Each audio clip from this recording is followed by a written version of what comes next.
viviendo, predicando y enseñando el Evangelio. En desarrollo de la misión de Dios, Ministerio Verdad y Fe presenta la siguiente enseñanza con la presencia viva y eficaz del Espíritu Santo. Que la gracia esté en su vida y deje una semilla viva en su corazón. Aleluya. Nos ponemos en pie, por favor.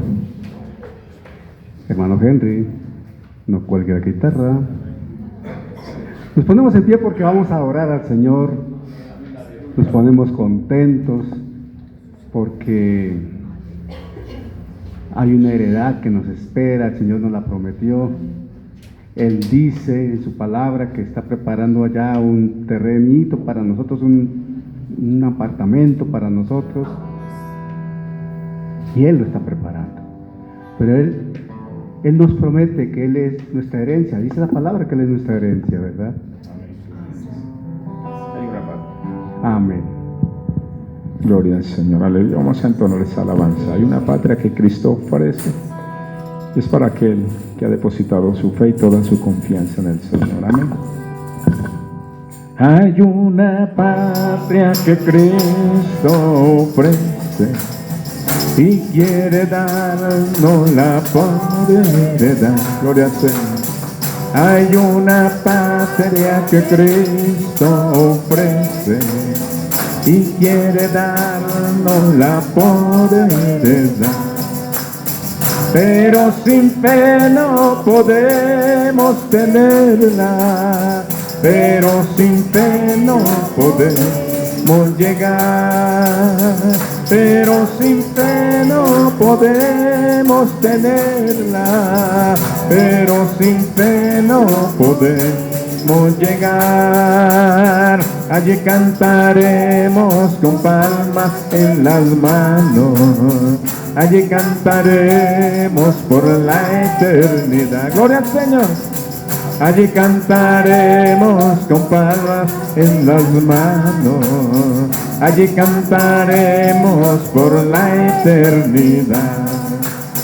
Allí cantaremos con gozo al eterno. Allí cantaremos por la eternidad. Allí cantaremos con gozo al eterno. Allí cantaremos por la eternidad. Gloria al Señor. Hay una patria que Cristo ofrece y quiere dárnosla por heredad. Hay una patria que Cristo ofrece y quiere dárnosla por heredad. Aleluya. Pero sin fe no podemos tenerla. Pero sin fe no podemos llegar. Pero sin fe no podemos tenerla. Pero sin fe no podemos llegar. Allí cantaremos con palmas en las manos. Allí cantaremos por la eternidad. Allí cantaremos con gozo al eterno. Allí cantaremos por la eternidad. Allí cantaremos con gozo al eterno. Allí cantaremos por la eternidad. Allí cantaremos con gozo al eterno. Allí cantaremos por la eternidad. Allí cantaremos con gozo al eterno. Allí cantaremos por la eternidad. Gracias, Señor, por tus grandes bendiciones. Te damos gracias, Rey. Te adoramos, Dios soberano. Te alabamos, Eres Señor. todopoderoso. Siéntense, por favor. Son himnos que definitivamente entusiasman, levantan el ánimo, animan, porque es que la verdad. Amén. Dios no tiene favoritos. Lo tenemos claro. Este es el quinto mensaje bajo ese tema o con ese título. Dios no tiene favoritos. Y ya estamos terminando. Hoy nos enrutamos en los juicios. Partiendo de un principio esencial. Recordemos que Dios es inmutable. La inmutabilidad de Dios hay que tenerla presente. Él no cambia. Dios no se hace más sabio porque es más viejo a cabo de los años, no. Ni a él le falta experiencia porque le falta edad, no. Y porque diga la palabra que es el anciano de días, entonces se le va a la memoria porque de pronto ya tiene amnesia, no. Dios es Dios eternamente y no cambia. La palabra dice que Jesucristo es el mismo ayer, hoy y siempre. Él es Dios eternamente y por siempre. Amén. Y en virtud de este principio, de esta razón, de esta verdad, entendemos que Él es el que tiene la autoridad para juzgar. Y Él juzga a cada persona de acuerdo a ¿qué? A sus obras. Por ello, el apóstol Pablo, justamente por esta razón, en Romanos 2:2 dice que sabemos con relación al juicio de Dios, que ese juicio es según verdad. Y sabemos, esa palabra sabemos que usa la Reina Valera, hay que saberla entender en el contexto de lo que el término griego transmite. En el Nuevo Testamento hay dos palabras griegas para hablar de sabemos. Me explico. Yo sé que el chocolate en leche es riquísimo. ¿Por qué? No me lo han contado, lo he probado. Lo sé por experiencia. Esa es una manera de saber. Por experiencia, por lo vivido, por lo que a uno le consta, ¿verdad? Esa es una forma de saber. Pero hay otra forma de saber. Jerusalén es la capital de Israel. Yo lo sé, pero nunca he ido allá. Por conocimiento, por referencia, es otra manera de saber. Hay que tomar en cuenta cómo es que Pablo dice que sabemos. Pablo enuncia que sabemos por experiencia. ¿Por qué sabemos que Dios es real? ¿Porque nos lo contaron o porque nosotros lo hemos vivido? Si nosotros nos quedamos en la referencia externa, en la referencia de terceros, es eso, es una vivencia de otro, es un testimonio de otro. Pero cuando hemos tenido esa relación con Dios, esa revelación en nuestro corazón, la vivencia es nuestra, la experiencia es nuestra y eso nadie nos lo quita. Por eso cuando uno le comparte el evangelio a alguien, la persona se ríe, se burla y nos manda para el carajo, hablando así escuetamente. A nosotros, como dice mi esposa, mantequilla, porque nosotros sabemos en quién hemos creído, lo tenemos claro. Y como dice, Dios ten misericordia, se lo está perdiendo él. Amén. Entonces, sabemos que el juicio de Dios es según verdad, porque nos consta. Dios es justo. Lo hemos visto a través de la palabra. Seguramente en nuestra propia vida hemos tenido experiencias personales y tal vez hemos visto en otros cómo la mano de Dios ha hecho justicia. En lo personal hemos visto la mano de Dios actuando en favor nuestro contra terceros. Y uno no quiere el mal para nadie, pero uno se da cuenta que algo pasó. Se metió con nosotros. ¿Por qué se metió con nosotros? Y uno no es que quiera, uno no le está deseando el mal a nadie, pero Dios actúa y le deja ver a uno eso. Amén. Entonces, el juicio de Dios es según verdad. ¿Y cuál es la verdad? Su palabra. Entonces, el principio que hay que tomar en cuenta es que la palabra nos invita,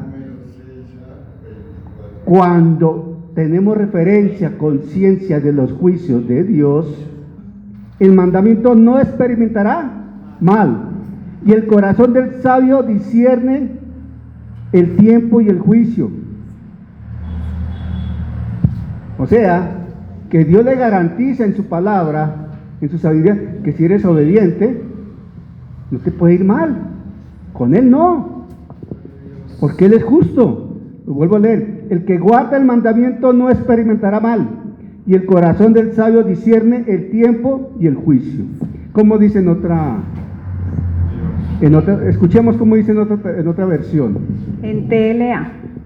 Quien obedece sus órdenes no sufre ningún daño. Y quien es inteligente sabe cuándo y cómo debe obedecerla. Amén. Voy a mirar lo que dice Palabra de Dios para Todos. La versión Palabra de Dios para Todos dice así: el que obedece las órdenes del rey no tendrá problemas. Clarísimo. Más claro para dónde. El que obedece las órdenes del rey no tendrá problemas. En palabras castizas, el que le obedece al jefe no tiene problemas. El que obedece las órdenes del rey no tendrá problemas. Y el sabio sabe, ojo con esto, el sabio sabe cuándo es el momento justo de obedecerlas. Ojo con esa parte. ¿Cuándo es el momento justo de obedecer? O sea, Dios da instrucciones, pero uno debe tener el discernimiento para saber cuándo debe obedecer. Y todo esto lo juzga Dios. Entre paréntesis, por eso hay tantos problemas, a veces, ejemplo, para evangelizar. Porque la gente se va por emoción, por el deseo humano, emocional, sentimental, almático de hacer algo para Dios, para agradarle a Dios. Pero el Espíritu Santo nunca le dijo, vaya hoy. Así es sencillo. La palabra dice que hay que cumplir la gran comisión. Es una orden general, ¿o no? Pero puntualmente no le dice a Carlos cómo hacerlo. Ahí no lo dice. Carlos lee ahí que hay que ir a evangelizar, ¿cierto? Y enseñarles. Pero el Espíritu Santo puntualmente le va a decir a Luis Carlos y a su esposa cómo hacerlo. ¿Dónde hacerlo? Puntualmente le va a decir a los pastores de la gloria cómo hacerlo, dónde hacerlo, en qué momento hacerlo. Puntualmente le va a decir a la gente cómo hacerlo, dónde hacerlo, cómo hacerlo. Porque el pastor ahí dice que quiere evangelizar. Me voy para el Amazonas. Espérese. Aguante el bus, aguante. Porque es que hemos visto cualquier cantidad. Les voy a contar un testimonio por esas ligerezas. Pasó en una iglesia donde nos congregábamos nosotros. No fue allá. Allá nos enteramos del testimonio, fue la cosa, allá nos lo contaron. En una iglesia organizada tenía su área de evangelización. Una niña joven, muy bonita ella, estaba siendo entrenada en el grupo de evangelización. Cualquier día se fueron para el parque de Lourdes en Chapinero. Yo creo que todos conocemos en Chapinero, aquí en Bogotá, el parque de Lourdes, lo que se mueve allá. ¿Verdad? Todos sabemos que hay allá. Hippies, o sea, hay unas potestades violentas allá. Eso no es un área tan sencilla de evangelizar allá. Incluso la iglesia, cuando iba de cierta parte, hay una cuestión que sale Sí. a la parte de arriba. No, o sea, allá no es tan sencillo. Y se van a evangelizar allá. Y esta niña se va sola, y se le para a un hippie allá a evangelizar al hippie. Y empieza a evangelizarlo teóricamente. Para resumir el cuento, a los 3 meses la niña estaba como hippie en el Parque Lourdes. Porque las cosas hay que saberlas hacer. ¿No? ¿Acaso Dios quería hacer eso? No, es que las cosas hay que hacerlas en el orden de Dios y como Dios dice. Hay que tener un poquito de sabiduría. Por ejemplo, esa niña nunca debió ir sola. Esa niña nunca debió enfrentarse a esa situación.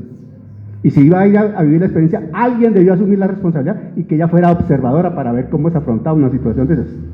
Digo yo. Bueno, el que obedece las órdenes del rey no tendrá problemas y el sabio sabe cuándo es el momento justo de obedecerlas. Y esto nos permite retomar también y volver a leer lo que dice Eclesiastés 12, 13, 14. Búscala en otra versión, mi amor. Eclesiastés 12, 13, 14 que leímos hace 8 días. Eclesiastés 12, 13 y 14 dice la escritura así. Eclesiastés 12, 13 y 14. Dice la escritura: el fin de todo el discurso oído es este: teme a Dios y guarda sus mandamientos. Porque esto es el todo del hombre. Porque Dios traerá toda obra a juicio, juntamente con toda cosa encubierta, sea buena o sea mala. ¿Cómo dice en otra versión, mami? Creo que lo que va a leer Elizabeth va a ser todavía más claro. En Nueva Traducción Viviente, versículo 13 de Eclesiastés 12. Aquí culmina el relato. Mi conclusión final es la siguiente: teme a Dios y obedece sus mandatos, porque ese es el deber que tenemos todos. Dios nos juzgará por cada cosa que hagamos, incluso lo que hayamos hecho en secreto, sea bueno o sea malo. Amén. Clarísimo. Clarísimo. Absolutamente claro. Por eso siempre recomendamos, es bueno leer una versión alterna con un lenguaje actualizado, porque a uno se le aclaran las dudas con seguridad. Ahora, eso nos conduce a entender algo, no hay que olvidar. No olvidemos cómo la Biblia habla de los juicios. No olvidemos los diferentes juicios que la palabra relata. Desde el momento que Dios expulsó al hombre de Edén, ya es un juicio. Y así sucesivamente la palabra relata juicios. Aquí nos estamos concentrando en los juicios de orden escatológico, pero la palabra siempre relata juicios de Dios, porque Dios no se queda quieto. Dios le presenta al hombre y al creyente ante todo alarmas, advertencias, ejemplos. Amén. Y habla de varios juicios la Biblia. Y estos juicios tienen una característica. Los juicios, para añadir, porque eso no lo había dicho antes, difieren en 4 aspectos esenciales. Todos los juicios difieren en 4 aspectos esenciales. Básicamente, difieren en 4 cosas. ¿Quiénes son los sujetos a juicio? ¿Quiénes son los que están en el juicio? ¿Quiénes son los sujetos a juicio? O sea, los que son juzgados, ¿verdad? ¿Quiénes son? Número 1. Número 2, el lugar del juicio. No es el mismo, ¿verdad? Va cambiando. El lugar del juicio. Número 3, el tiempo del juicio. También cambia. En Apocalipsis vemos que eso va cambiando, ¿no? El tiempo del juicio. Y como cuarto, el resultado del juicio. Digamos la sentencia. Son diferentes. Amén. Esos 4 aspectos hay que considerarlos. Y los hemos visto no en ese orden ni con esa explicitez, pero están ahí presentes. En esos juicios está el juicio a Israel. Pero el juicio a Israel tiene una particularidad. Si ustedes notan, Israel está en un juicio permanentemente, bajo el juicio de Dios. Históricamente Israel estaba bajo el juicio de Dios, porque históricamente el pueblo ha sido desobediente. Hoy día, aún con sus victorias militares, y las va a seguir teniendo, porque Israel militarmente, después de Estados Unidos, es una potencia. Lo está demostrando, hoy lo volvió a demostrar. Por ahí llegó a Yemen y pim, voló una cantidad de cosas de los hutíes. Los hutíes le mandaron un misil balístico que no hizo prácticamente nada. Los israelitas en menos de 24 horas le respondieron y le acabaron una cantidad de cosas. Y están a 2000 kilómetros de distancia. Allá mandaron sus aviones y tome. Ahorita perdónenme la expresión, los que se están orinando en los pantalones son los de Irán. En cualquier momento llegan estos y espere que llegue Trump al poder y se van a dar cuenta. Los van a acabar. Y eso está profetizado. Eso está profetizado. Entonces, independientemente de todas esas cosas, Israel hoy está bajo el juicio de Dios. Porque en Israel hoy no hay un temor reverente a Dios como Dios lo exige. Hay religiosidad, pero no temor a Dios. Aún esperan el Mesías y siguen desconociendo que ya vino. Y va a ser más grave todavía cuando llegue la gran tribulación. Durante el tiempo de la gran tribulación se verá el juicio a Israel principalmente, porque la gran tribulación tiene la característica que empieza a desarrollarse en firme, perfectamente, con total claridad, cuando se firme el tratado de paz que el anticristo hará firmar entre Israel y las demás naciones, ¿verdad? Pero cuando vamos a la palabra, esa firma, ese tratado es impuesta realmente. La palabra en griego habla de una imposición. O sea, el anticristo tendrá tanto poder en aquel tiempo que impondrá a Israel la condición: firme el tratado de paz que yo lo voy a proteger. Palabras más, palabras menos. Yo lo protejo. E Israel, está bien, firma el tratado de paz. Y teóricamente hay paz por 3 años y medio. Y después el anticristo a los 3 años y medio invade Israel. Va y se sienta en el templo. Y empieza la más atroz persecución contra el pueblo hebreo que no está descrito en ningún lado de la historia porque no se ha vivido. Pero Jesús lo advirtió. De paso, los moradores de la tierra. ¿Quiénes son los moradores de la tierra? Los que se han quedado, que están arraigados a lo que la tierra tiene, a lo que la carne implica. Yo lo expliqué un día, eso de los moradores de la tierra. Y si usted va a Apocalipsis varias veces, Apocalipsis destaca el término moradores de la tierra, ¿verdad? Y yo expliqué que en el griego la palabra, eso que se tradujo como morador de la tierra, es esa persona que está apegada totalmente a lo que el mundo da. Le fascina lo de la carne. Le fascina, mejor dicho, de ahí no sale, no quiere saber de Dios nada. De lo espiritual, nada, le fascina todo lo de la carne. A esos tome, y de paso Israel tome, porque ellos también. O sea que el juicio para Israel durante la gran tribulación como nación va a ser severísimo. Severo, severo, severo. Y de paso con el mundo. Consecuencia propia de la desobediencia a través del tiempo. O sea, Dios le va a ajustar todas. Y está anunciado. Sofonías 1. Sofonías 1. De muchas maneras la palabra lo enseña. Mire, Sofonías 1, verso 14. Sofonías 1, verso 14. Sofonías 1, verso 14. Y así como se aplica contra Israel, el mundo también lleva su parte. Pero la iglesia no estará presente en ese tiempo. Esa es la bondad de Dios con nosotros como iglesia. No estaremos presentes acá en la tierra, viviendo ese momento, ese tiempo. Dice Sofonías 14. Sofonías 1, perdón, verso 14. Sofonías 1, verso 14. Cercano está el día grande de Jehová. Ustedes saben que la lectura del Antiguo Testamento nos enuncia varias veces el día de Jehová, ¿cierto? El día de Jehová, el día de Jehová. Yo les dije aquí también que cuando encuentren en el Antiguo Testamento la palabra día, sin un dígito, ahí no dice 5 días, 3 días, 4 días, no dice nada de eso, dice el día, habla de un periodo de tiempo prolongado. Habla de un periodo de tiempo prolongado. Bueno, cercano está el día grande de Jehová, cercano y muy próximo. Es amarga la voz del día de Jehová, gritará allí el valiente. Es amarga.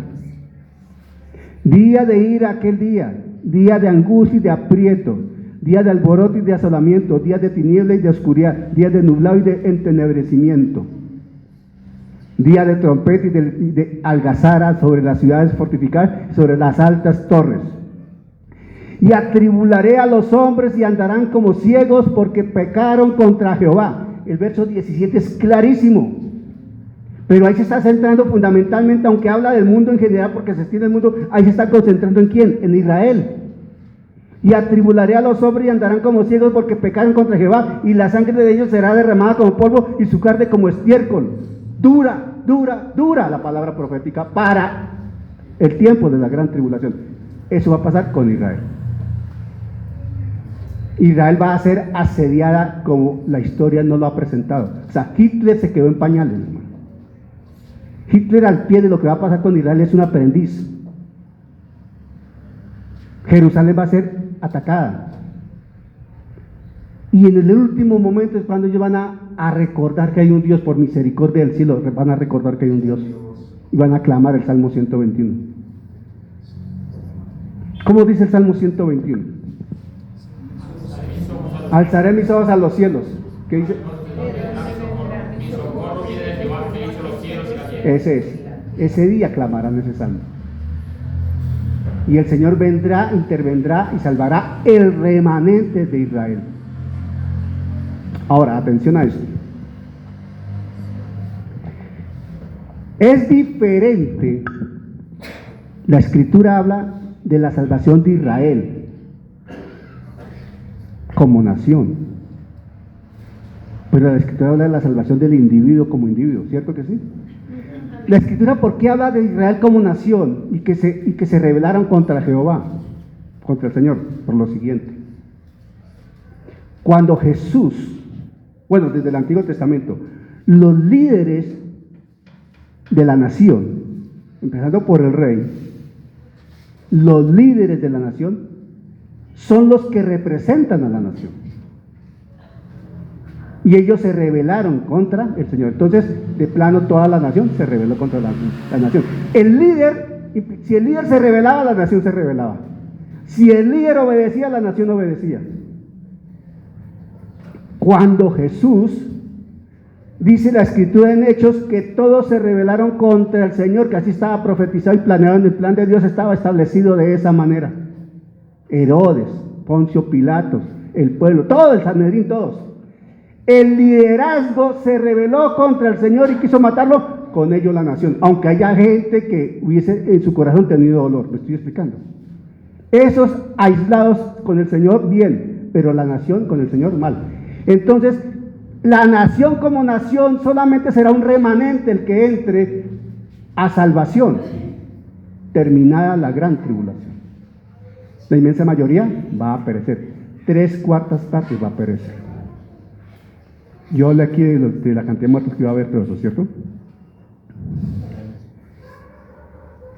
Dice el 18: y atribularé a los hombres y andarán como ciegos porque pecaron contra Jehová, y la sangre de ellos será derramada como polvo y su carne como estiércol. Atención: ni su plata ni su oro podrá librarlos en el día de la ira de Jehová, pues toda la tierra será consumida con el fuego de su celo, porque ciertamente destrucción apresurada hará de todos los habitantes de la tierra, Israel y todos los habitantes. Es que son dos cosas, yo lo explicaba anteriormente, son dos cosas de magnitud inimaginable. Los juicios que están concentrados en la palabra en Apocalipsis, de las trompetas, de los sellos, los 21 juicios de Dios, más las acciones del maligno. Esas dos cosas sumadas, imagínense la dimensión de la tribulación que esta gente va a vivir por desobedientes. Hermano, es que desobedecerle a Dios es una cosa seria, muy seria. Desobedecerle a Dios, pretender engañar a Dios es muy serio, hermano, demasiado serio. Y la iglesia a veces no entiende eso. Hay mucha gente que cree que eso es cuento, ganas de generar terror espiritual. No, es que desobedecerle a Dios es muy serio, hermano. Y al final del paso es cuando se van a dar cuenta. Jeremías 37. Jeremías 37.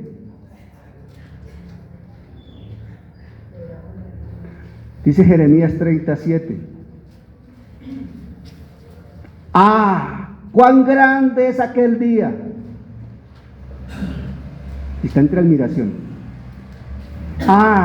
¡Cuán grande es aquel día! Tanto que no hay otro semejante a él. Tiempo de angustia para Jacob, pero de ella será librado. Cuando habla de tiempo de angustia para Jacob, se está refiriendo a la nación de Israel. Pero de ella será librado el remanente. El juicio para Israel va a ser duro. Como dicen los muchachos, teso. Duro. O sea, de verdad, no hay referencia escrita en la historia humana sobre lo que va a suceder aquel día. No hay referencia. Adelante, sigan. El juicio a las naciones. El juicio a las naciones. Juicio a las naciones gentiles. A la par con Israel, hay naciones y habrá juicio sobre ellas. Volvemos a recordar, la iglesia no estará presente y las naciones serán juzgadas. No es un juicio para nuestra dispensación, se llevará a cabo acá en la tierra, pero es para las naciones. Vamos a Apocalipsis 20. Vamos a Apocalipsis 20. Apocalipsis 20. Apocalipsis 20. Del 4 al 6 dice así.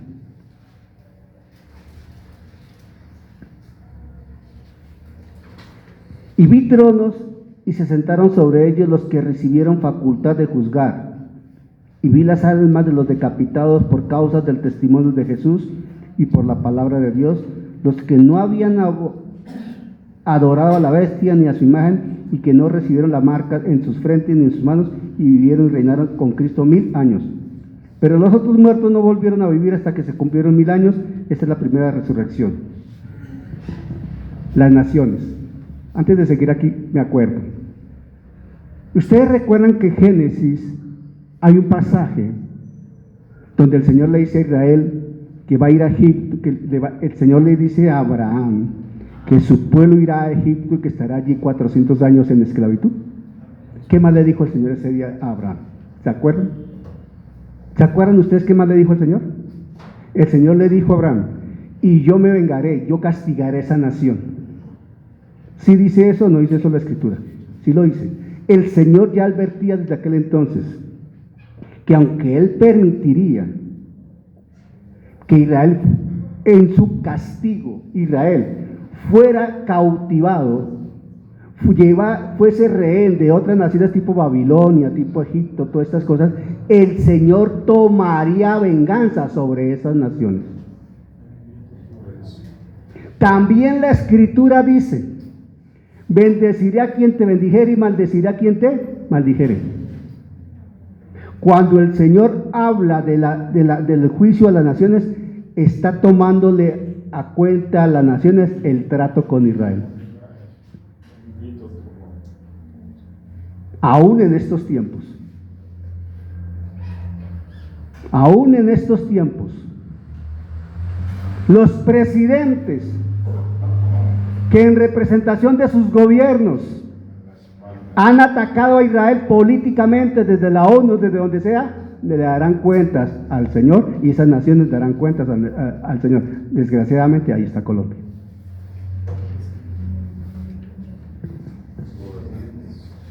Nuestro gobernante actual se fue contra Israel. Ahí está Colombia también. Pregúntese por qué a los Estados Unidos le ha ido tan bien en la historia. La única nación que se ha mantenido firme con Israel, más allá de sus problemas y errores. Esa es la historia. Inglaterra igual.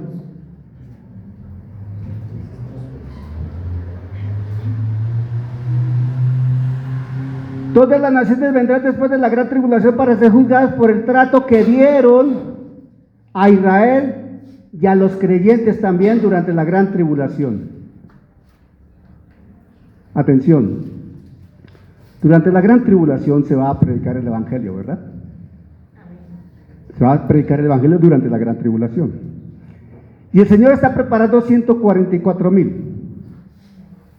12,000 provenientes de cada tribu de Israel, ¿verdad?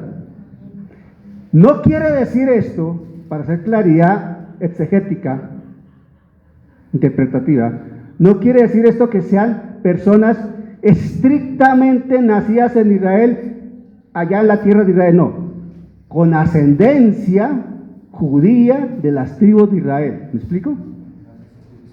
Mire, actualmente hoy en Israel hay cerca de 10 millones de personas en Israel, pero por fuera de Israel hay como 15, 20 millones de judíos todavía esparcidos, por fuera de Israel. Hay como 20 millones de judíos por fuera de Israel. Y la palabra dice que toda esta gente, un día, todos los que están por fuera, el Señor los terminará de traer a su nación. Esos 144,000 en el plan perfecto, mire la perfección del plan de Dios, están distribuidos por todas las naciones del mundo. Por todas las naciones del planeta están distribuidos los 144,000. El Señor tiene un plan tan perfecto que en la China habrá gente con ancestros judíos, con sangre judía, que hablen en mandarín y comuniquen el evangelio en mandarín. No necesitarán enviar misioneros, allá ya los tienen. En Rusia, hablando ruso. En Colombia, hablando español con la idiosincrasia colombiana. En Chile, hablando castellano con la característica chilena, y así sucesivamente. ¿Me estoy explicando? Esto, proporcionalmente hablando, quiere decir que en cada nación habrá un grupo representativo de personas con ancestros judíos, con sangre judía, que durante la gran tribulación estará predicando el evangelio. Dios ya lo tiene planeado. Ese es el trabajo de los 144,000. Pero a estos 144,000 en cada nación los van a perseguir. Y los van a terminar matando, degollados. Es lo que dice la Escritura. Esto fue lo que acabamos de leer. Contra todas esas naciones viene el juicio de Dios. Dios los llamará a juicio. Porque los mismos decapitados dicen: Señor, ¿hasta cuándo? ¿Hasta cuándo? ¿Hasta cuándo, Señor, vas a permitir eso? Tranquilos. Y el Señor llama a todas esas naciones a juicio. Todas las naciones.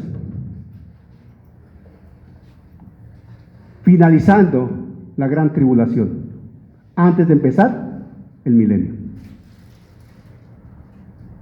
En esos juicios de Israel, de las naciones, la iglesia no está presente. Hay que recalcarlo porque la iglesia no está presente. La iglesia no puede ser sometida a dos juicios por la misma causa, no.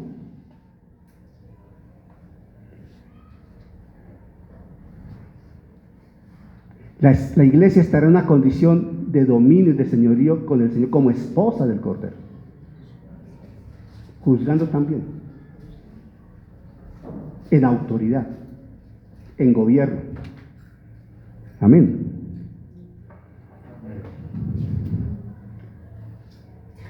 Mateo 25, 31, 32 dice así, hablando del tiempo.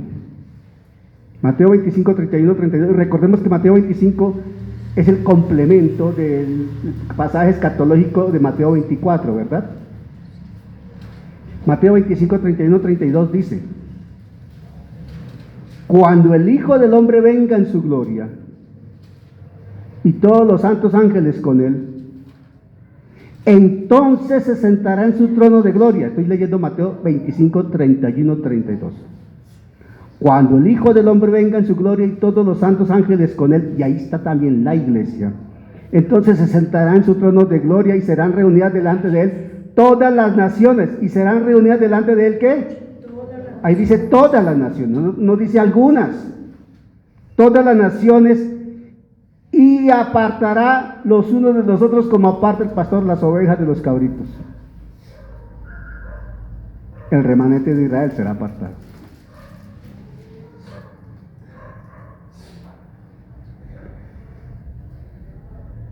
Mis hermanos, yo no sé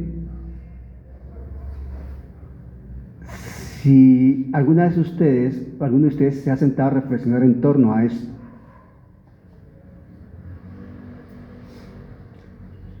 De leer Apocalipsis, leer esos juicios, esos acontecimientos que se van a dar y saber que Dios nos libra de eso. Que Dios nos evitará vivir eso. Porque somos su iglesia. Y si partimos antes, con Cristo nos vamos. Y si estamos vivos en momentos de rapto, con Cristo nos vamos. Pero si estamos sin Cristo y no somos creyentes, si partimos antes, al infierno nos vamos.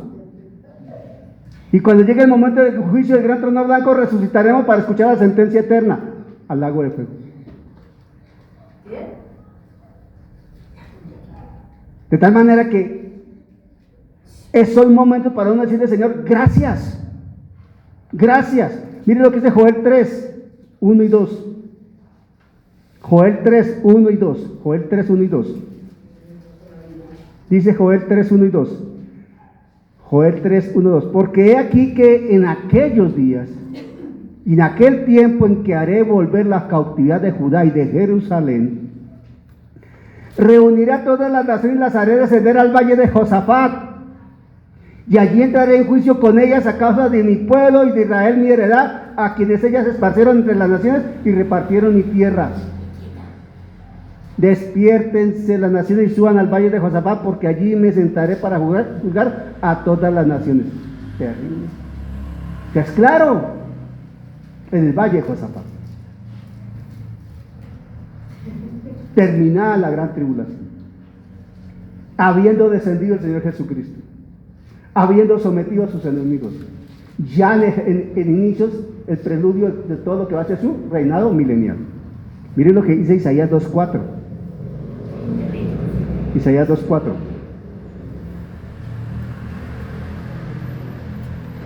Atención, miren cómo dice Isaías 2.4.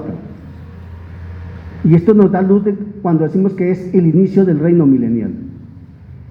Y juzgará entre las naciones y reprenderá a muchos pueblos y volverá sus espadas en rejas de arado y sus lanzas en hoces. No alzará espada nación contra nación, ni se adiestrarán más para la guerra. O sea, pone orden.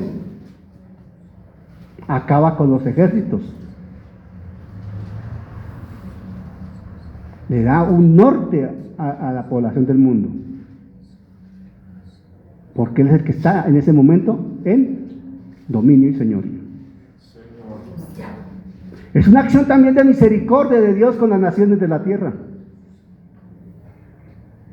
Porque va a mostrar la gloria al Señor de lo que es su reino perfecto, de lo que es un gobierno perfecto.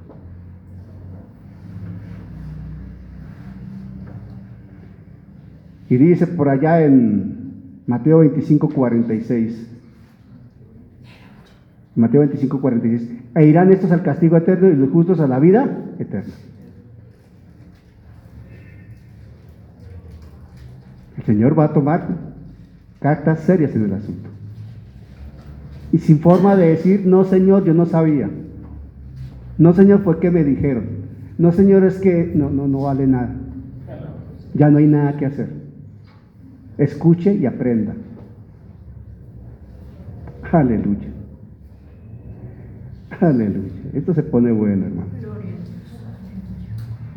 Pasado el juicio de Israel y el juicio de las naciones, viene el juicio del gran trono blanco. Algunos llaman el juicio final.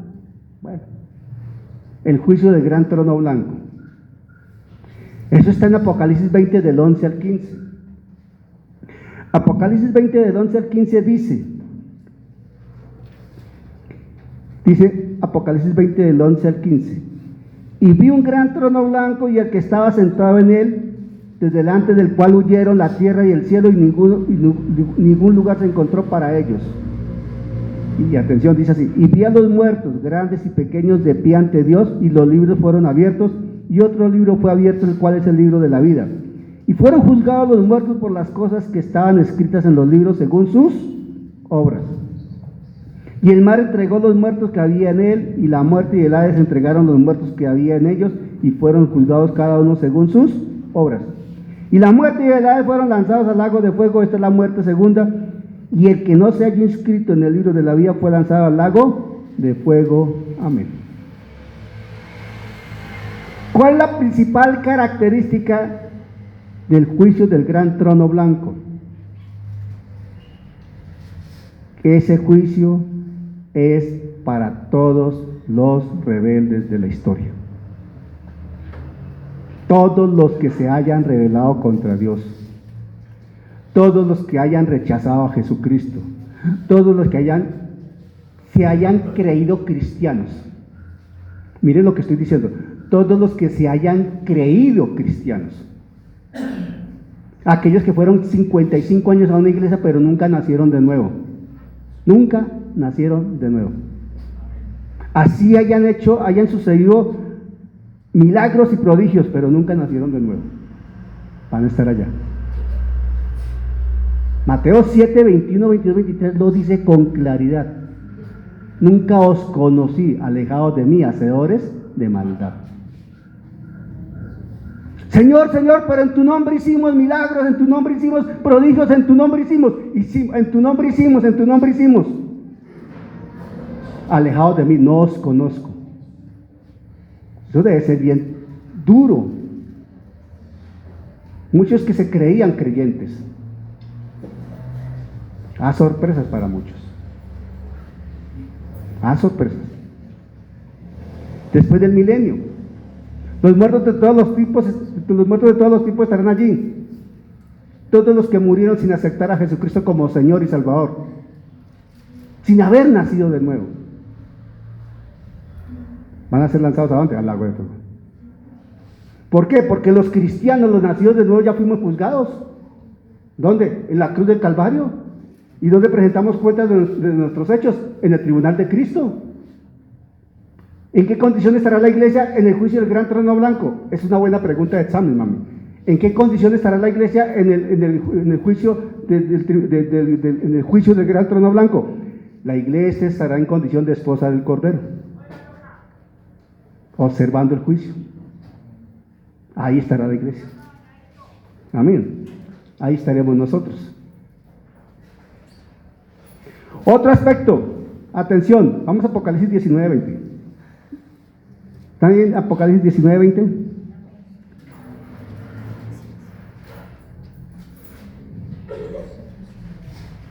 Miren,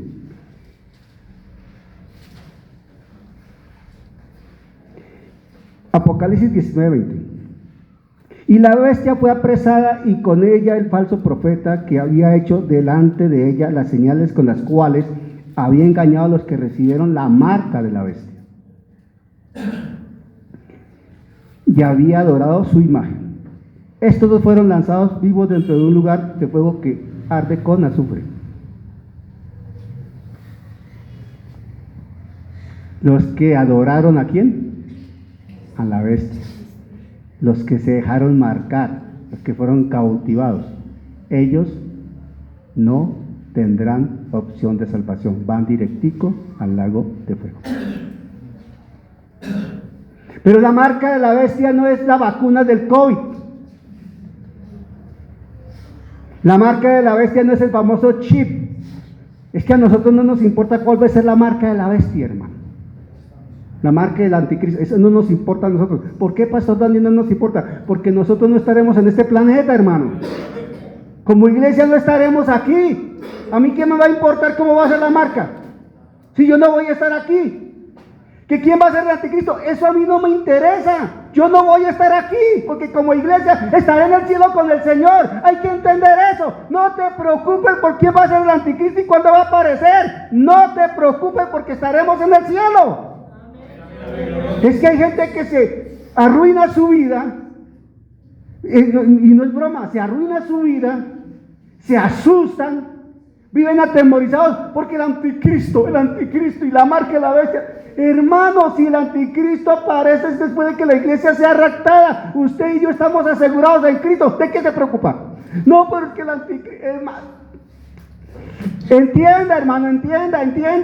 Si usted es creyente, si usted nació de nuevo, usted no va a estar aquí cuando aparezca el anticristo. No se preocupe por eso. El problema de los que se queden no es nosotros. Toda esa gente, no la iglesia, toda esa gente, así hayan predicado, así hayan enseñado el evangelio, así hayan estado en iglesias, así hayan evangelizado, así hayan dicho aleluya, así hayan cantado gloria a Dios, amén. Todo eso, si no nacieron de nuevo, van a estar en el juicio del gran trono blanco como cualquier incrédulo. Allá van a estar al pie de Hitler, de Mussolini, de Stalin, de Chávez, de todos esos, del Mono Jojoy y compañía. Y cada uno va a recibir su recompensa en el lago de fuego. Tal vez la paila de Hitler sea más caliente que la paila del Mono Jojoy de pronto, yo no sé. Pero que van a tener su castigo, según sus obras. Pero la iglesia no. Nosotros estaremos allá observando. Ahora, yo no sé si el Señor nos ponga a leer los libros. De pronto nos pone a leer los libros. ¿Qué tal que a mí me toque leer el libro al Mono Jojoy? A ver, señor Briseño, o Mono Jojoy, ¿cómo quiere que le diga? No le puedo decir hermano, ni colombiano, ya no. Aquí dice, destino, lago de fuego. Y viene un ángel bien fuerte y lo coge y lo lanza. Y esa palabra que dice que fue lanzado, no es hacer esto. Esa palabra griega que dice ser lanzado, es levantarlo y tirarlo como con toda allá. Eso quiere decir esa palabra lanzada. Un ángel lo hace al lago de fuego. El tribunal del gran trono blanco. Otra cosa. Hay gente, hay doctrinas que enseñan que el alma se desintegra y que entonces la gente no, nada. No, Señor. Hay total conciencia de los hechos. Total conciencia, sentidos. ¿Cómo así, hermano? Sí, Señor. Sí, Señor. La Escritura lo dice con claridad. La gente tendrá conciencia y sentidos de la eternidad. Serán conscientes que pasa un día, que pasan 2, que pasan 3, que pasan 4, que pasan 5, que pasa un año, que pasó 2, que pasó un ciclo, que pasó 2 ciclos. Serán conscientes que estarán allí por toda la eternidad con un sufrimiento permanente. Entre llamas, con un fuego que no se consume y siempre les arde. Entre gusanos, etcétera, etcétera, etcétera, para no hacerlo más dramático. Pero tendrán conciencia. Pero la mayor conciencia de toda esta gente será que los que rechazaron a Dios, al Señor, lo vieron y se dieron cuenta que era real, que era verdad. Carlos Marx, ese día tendrá que reconocer que Jesucristo es el Señor y tendrá que doblar su rodilla ante Él.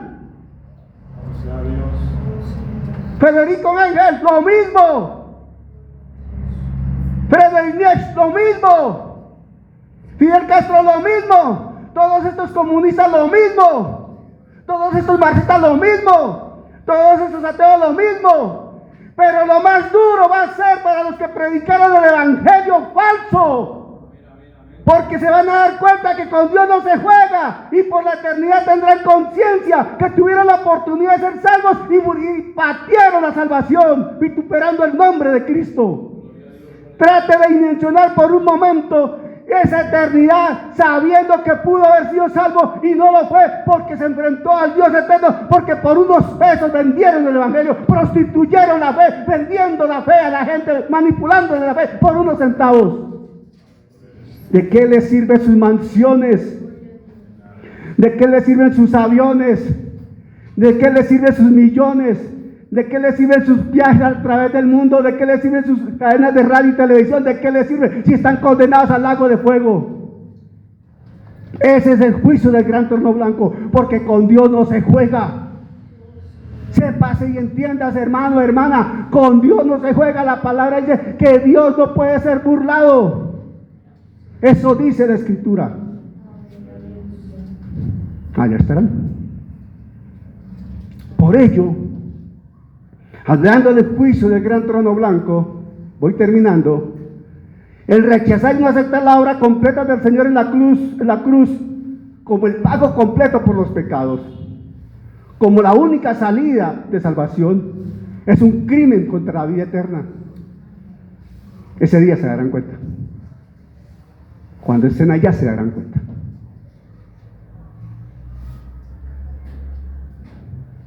Yo no sé, hermano, estando con el Señor allá, como iglesia,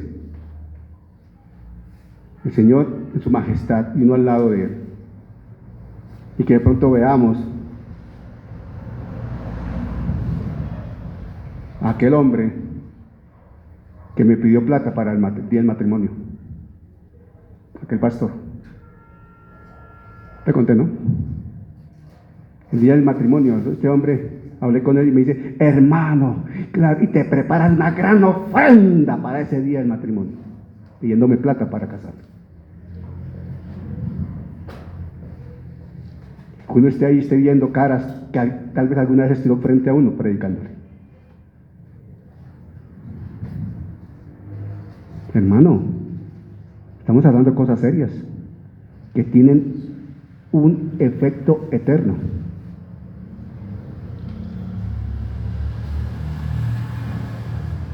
Con Dios no se juega. Ante el gran trono blanco, después del milenio, llega el juicio final.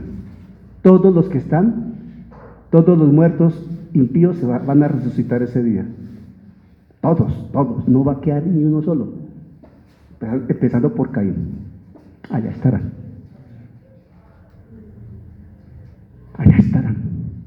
todos. ¿Y el resultado cuál es? Lo dice Apocalipsis 20:15. Lo dice. Y el que no se haya inscrito en el libro de la vida fue lanzado al lago de fuego. Santo el nombre del Señor. Nosotros somos llamados a darle gloria al Señor y a seguir cantando con gozo de verdad que tenemos una heredad en los cielos, que tenemos una nación santa y que el Señor es bueno y para siempre su misericordia. Pongámonos en pie, por favor, porque solo la misericordia de Él nos permite hoy predicar su palabra y saber que en Él estamos seguros. Hay que seguir siendo fieles, hermano, superando las pruebas, sí, porque vamos a pasar por pruebas, situaciones, claro que sí, pero de la mano del Señor somos más que vencedores, dice la Escritura. Amén, gloria a Dios. Póngase sobre sus pies. Yo quiero recordarle a usted por qué estamos estudiando los juicios. Porque si usted se acerca a la cartelera del primer piso, del segundo piso, que habla de los artículos de fe, de nuestro reglamento, el reglamento del Concilio IUJ Colombia, IUJ Internacional, nosotros creemos lo que dice su palabra acerca de los juicios. Su pastor ha terminado de presentarle el juicio del gran trono, del tribunal de Cristo, que lo explicó hace 8 días. Hoy explicó 3 juicios: el juicio para Israel, el juicio a las naciones y el juicio del gran trono blanco. Recuerde usted que Dios lo ha llamado a ser ministro de la reconciliación. Reconciliar al mundo con Dios. Cuando usted aprende esto, le queda más fácil evangelizar, compartir la palabra, porque usted ya, como dice mi esposo, dimensiona, entiende la responsabilidad que tenemos. Porque aquellos que no acepten a Jesucristo como Señor y Salvador de su vida, no van a estar en el tribunal de Cristo, van a estar en el del gran trono blanco. Así que, como dice el pastor, démosle gracias a Dios.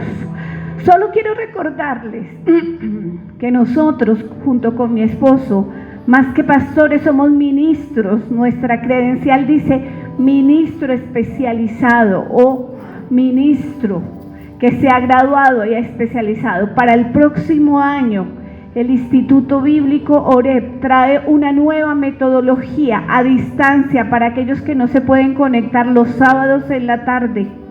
3 años a distancia. Usted es el que pone el horario y sus maestros van a estar atentos a guiarlo durante esos 3 años. Viene Escuela de Crecimiento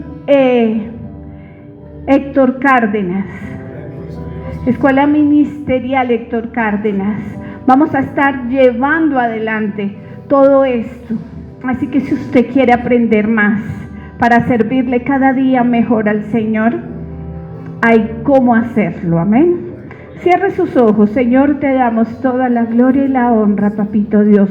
Tu palabra nunca vuelve vacía y cumple el propósito por el cual ha sido enviada. Te doy gracias, Señor, porque tú eres quitando vendas, destapando oídos y transformando corazones de piedra en corazones de carne. Señor, gracias. Sella esta palabra en nuestra mente, en nuestro corazón. No permitas que seamos oidores olvidadizos. Ayúdanos, Espíritu Santo, a ser hacedores de tu palabra, a ser predicadores con nuestro ejemplo, con nuestro testimonio de lo que tú haces y seguirás haciendo. Ayúdanos a llevar a otros buenas nuevas. Permítenos, Señor, crecer en el conocimiento de tu palabra para poder, Señor, predicar con denuedo y con autoridad. Pero toda la gloria es para ti, Padre Santo. Señor, que esta enseñanza no caiga en saco roto, Señor. Bendice a cada uno de estos varones, de estas varonas, Señor, desde el más pequeño hasta el más mayor, Señor. Que nunca olviden esta enseñanza y que la puedan poner por obra. A ti sea toda la gloria, toda la honra, en el nombre poderoso de Jesús de Nazaret. Amén y amén. Dios les bendiga, Dios les guarde. Y el pueblo que va para el cielo dice, amén.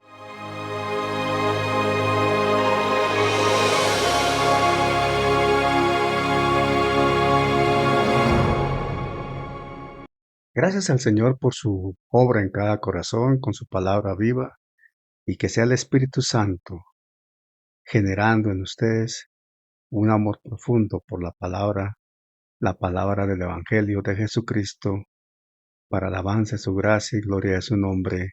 Amén.